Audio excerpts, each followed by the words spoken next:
Welcome, curious minds, to another deep dive.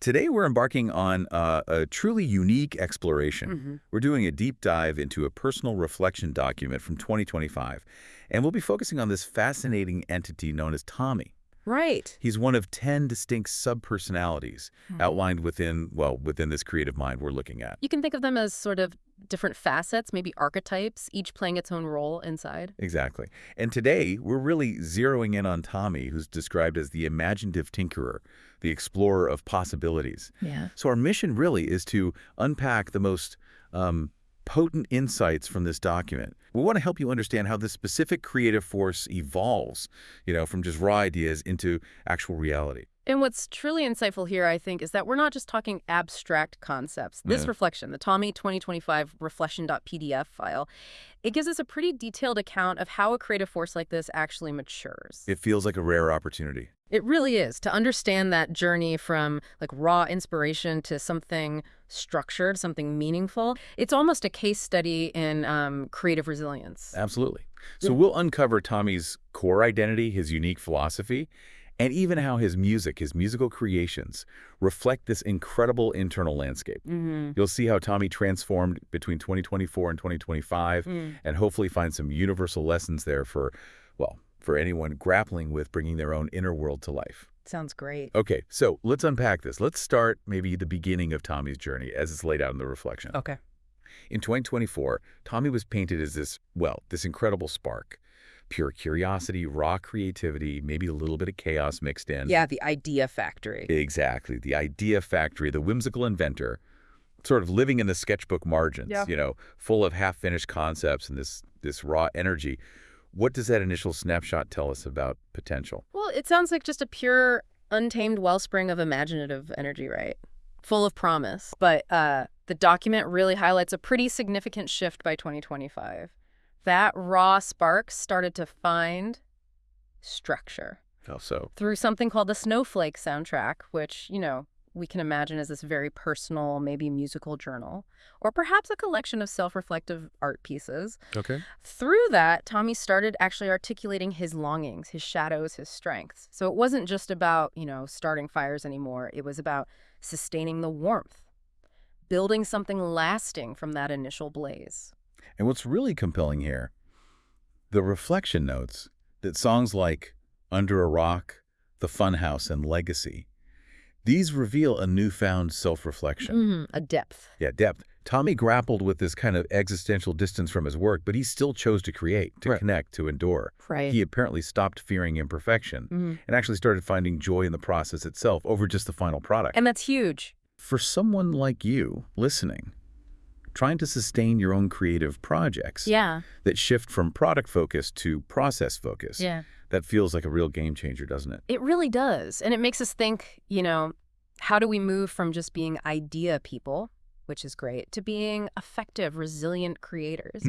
Tommy, in 2025, doesn't just dream anymore. He archives his thoughts, he articulates his visions, he even invites others into these worlds he once kept totally to himself. So he matured. Absolutely. From this sort of imaginative child into an artist who's building a legacy. And that legacy isn't defined by external praise or acclaim, No. but by the sheer courage to continually be himself, even when it's messy or lonely, or maybe nobody's even seeing it. Right. The core insight there, I think, is that true creation often comes from just committing to the process, imperfections and all, and letting that be your legacy. Okay, so this evolution, it leads us right into Tommy's core identity, Yeah. which the document labels the creative catalyst. Catch. It is, and it's described as this fusion of wild imagination, sensitive introspection, and playful defiance. A real mix. Yeah, the document calls him the inner inventor, the storyteller who sees symbols in shadows, the world builder who makes meaning from metaphor. It even says, imagine your inner life as a bustling laboratory. Okay. Tommy's the one in there with paint-streaked fingers, and his blueprints are stretching across galaxies. Wow. Okay. Let's try and break down those characteristics of this creative catalyst and, what they might mean for you listening. Good idea. First, there's the imaginative architect. So his inner world isn't just like a random jumble of daydreams. No structure. Quite the opposite. It's described as engineered ecosystems of thought, complete with mind maps that spiral in kaleidoscope. Wow. He seems to thrive in complexity, seeing abstraction not as confusion, but as creativity with dimension. So the takeaway there is that your own internal worlds, they can be built with incredible detail, with structure, giving substance to even your wildest ideas. Precisely. It's about building, not just dreaming. And he's definitely not polished, right? He's described as an agent of controlled chaos. Yeah, that part really jumps out. It does. He's fueled by momentum, by magic. But he's learned to channel his chaos rather than just be consumed by it. How does it put it? It says he organizes mess into poetry, blueprints, songs, systems, like a storm that built a lighthouse in the eye of itself. What a fantastic image. It suggests bringing order and purpose right within that energetic, unpredictable state. Yeah. And that highlights a really critical skill for any creator, doesn't it? How do you harness the unpredictable? Definitely. Then there's the meaning seeker. So beneath all the glitter and quirk, Tommy is deeply existential. He's asking the big questions. What makes life meaningful? Why create? So it's not just surface-level creativity. Not at all. His imagination is described not as a mask, but as a mirror. He uses it to explore who that self even is through the act of creation. It's profound, really. Art as self-discovery. And the last one. Finally, he's a connector of the fragmented. Okay, what does that mean? Well, Tommy doesn't just invent entirely new worlds out of thin air. He also stitches together the pieces of this one. Oh. He finds wholeness in things that seem broken, continuity in contradictions, whether that's mixing musical genres or blurring the lines between, say, fantasy and memory. His real gift is synthesis. So if you're listening and trying to make sense of all these disparate ideas or experiences you have, Tommy is that inner voice whispering, hey, let's put these pieces together. Let's see what new pattern emerges. Exactly, finding the connections. Which leads us nicely into Tommy's core philosophy. It's summed up as embrace the uncertainty. And this is more than just like a personal motto. It's his creative engine. It's a manifesto for someone who consistently chooses possibility over predictability. Curiosity over control. Yes. Daring to leap and build wings on the way down, as the saying goes. Okay, let's unpack that layer by layer, because that's quite a profound shift in perspective for many people. It really is. So for Tommy, uncertainty isn't some kind of punishment. It's a playground. Right. He thrives there. Improvisation, unfinished sentences, projects that suddenly change shape midstream. The mess is the material. Exactly. The mess is the material. And the most meaningful moments for him seem to come from the unscripted parts, which makes you think, how often do we see the mess as a problem rather than the actual raw stuff of creativity? That's a great question. It makes us consider, well, how do we reframe discomfort? Tommy seems to have learned that growth happens at the edges, the document calls edge work. Edge work. Yeah. Awkwardness, tension, even creative failure. They aren't detours, they're invitations. Well, invitations to what? To learn, to adapt, to find something new. When something feels uncertain, that's often where the real gold is buried. And holding that perspective makes him brave enough to try, even when success isn't guaranteed. It's about seeing challenges as just essential steps on the path. He even talks about something called the shadow option, which is the version of yourself that never existed because you were too afraid to take the risk. And he honors that version, apparently not with regret, but as a motivator. Like every time he embraces uncertainty, he's actively choosing presence over perfection. That's powerful. And here's another profound idea. When he fails, he turns the compost into creative soil. I love that metaphor. Me too. Failure isn't the end of the story. It's the plot twist that leads to a whole new genre. How does that impact your perspective on setbacks? It's about seeing every stumble as like fertilizer for your next big idea. And this philosophy also allows him to sort of gamify life. Gamify. Seeing challenges as mini-bosses, scary moments as XP gain. He literally levels up through uncertainty, approaching the unknown with this mix of mischief, strategy, and wonder. That's fascinating. It's also how he engages in what the reflection calls the cartography of the self.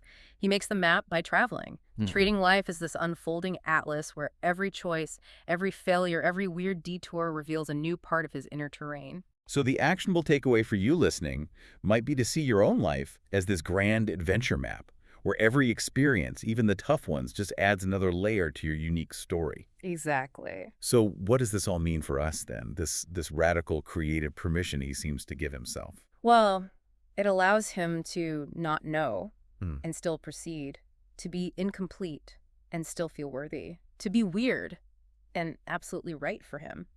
In short, Tommy's philosophy doesn't promise stability, far from it. It offers aliveness.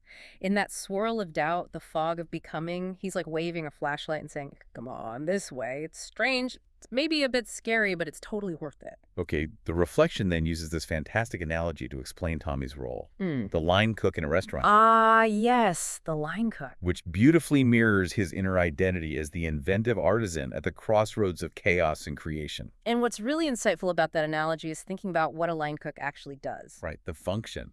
Yeah. They're right there on the front lines, aren't they? Creativity and pressure, responding in real time, pleating the final product, adapting mid-rush, improvising when, an ingredient runs out. That role demands agility, speed, precision, and a deep trust in the process. All traits that perfectly describe Tommy's creative engine, according to this document.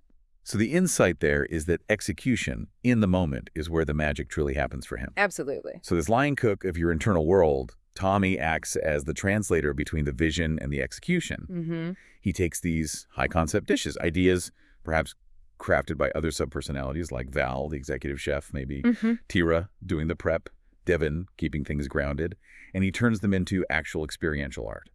It's not just make this dish, it's how do we make this dish matter right now? Exactly. Which makes us reflect, where does your magic live? For Tommy, it's clearly in that sizzling, lived-in immediacy of creation. He works best when there's energy, pressure, the thrill of spontaneity. He's also called a dreamer with a spatula. Yeah. Huh? I like that. Me too. Shape-shifting between genres, emotional palettes. Plating nostalgia one day, serving up absurdity the next. It's all about that dynamic act of bringing ideas to life, adapting as you go. So what's the core takeaway here with the line cook idea? I think it's that Tommy is the dreamer who does. Right. Action. Yes. He brings those intangible thoughts, feelings, fears into tangible form, whether it's music, metaphor, story, song, while others might be planning the concept up in the office. Tommy's there in the kitchen, making sure it hits the plate while it's still warm. He takes the raw ingredients of your inner world and assembles something others can actually taste, see, feel. And his cooking, as the analogy goes, it isn't for applause. No, it's for connection. He finds meaning in the act of cooking itself.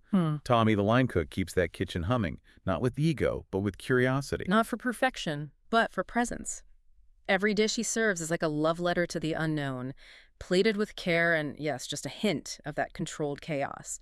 He really demonstrates that the joy is in the making, the giving, the spontaneous creation itself. And this brings us perfectly to where Tommy's philosophy really comes alive through sound, his musical journey on YouTube. Ah, the sonic scrapbook. Yes, described as a sprawling map of wonder, surprise, and radical playfulness. A sonic scrapbook that totally mirrors his philosophy of embracing uncertainty. And the core of that output seems to be the Snowflake album, which is described as a thesis statement on the singularity of being. Singularity being. Okay. Each of its 10 tracks explores themes like uniqueness, fragility, beauty, transformation.